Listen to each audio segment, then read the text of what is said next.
guys, this is the third look in my Harry Potter series. If you'd like to see the looks coming up, be sure to like, subscribe, and hit that notification bell to make sure that you aren't missing out on any future content. If you'd like to learn how to do this look in particular, just keep on watching.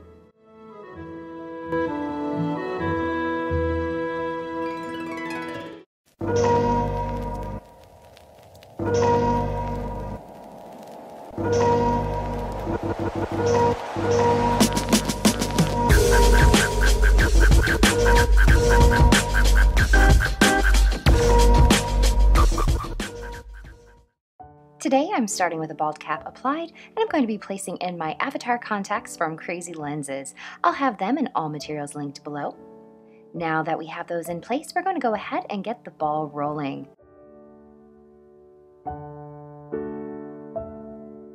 I purchased this feather accessory from Michaels, but it is too flat for my head, so I am going to cut out a thin triangle that I've marked with some scissors and overlapping to curve it for a better fit.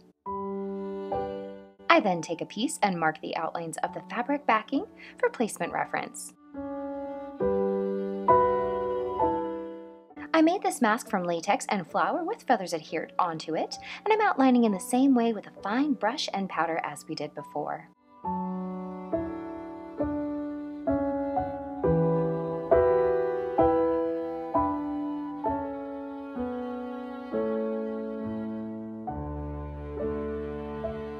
Working with Graftobian airbrush paint in the color white, I'm covering my face and head outside of the lines I made in a solid layer of white.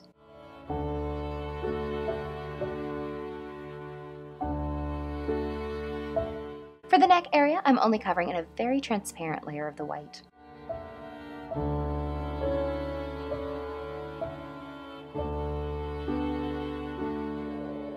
Using a stencil I made from cardstock, I'm working gray shadow into the points in layers for the feathers as an easy cheat. Now, I don't know what happened, but somehow I am missing the file for the feather outlines, but I'm just doing them in rows with the points touching the high points of each one up my neck. I'm then taking the white and a liner brush and drawing wispy feathery lines in each shape.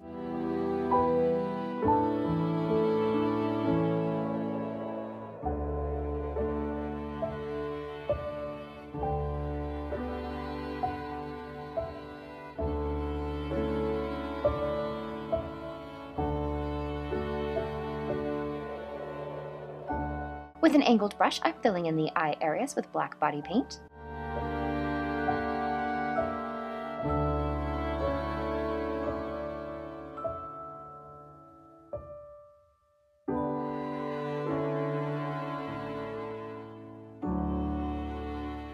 While it's still damp, I press a layer of black powder to seal so there won't be any creasing.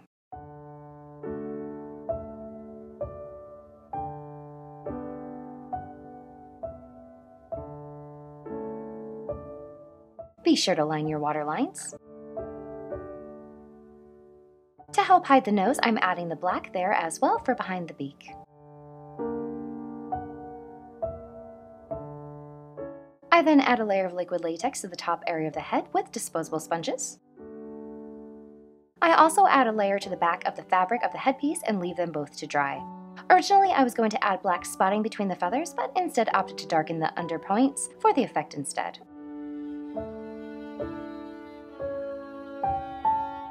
I use black shadow to add a drop shadow below where the beak will be. Now that the latex is dry, I place the headpiece down and press. Next, I'm adding latex around the eye areas we mapped out before.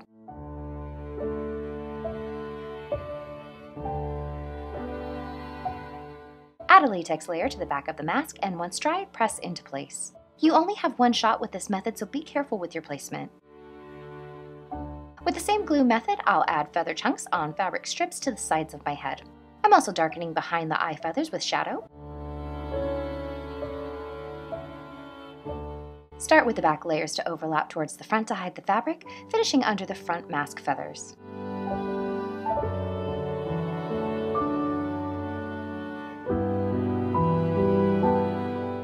I then add loose feathers fanned outwards to finish the front behind the eye feathers.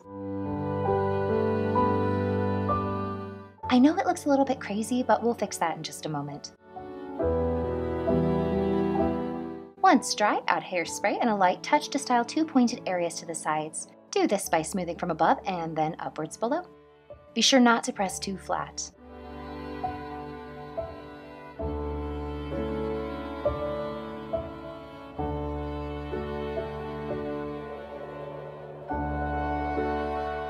Originally, I had intended on gluing feathers on my chin, but to be perfectly honest, there were so many feathers in my nose at this point that I decided to carry the neck pattern onto the chin instead to help maintain my sanity.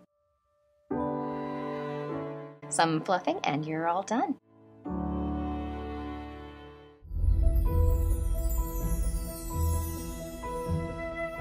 I had so much fun with this look today, and I'm so very grateful for each and every time you choose one of my videos to watch.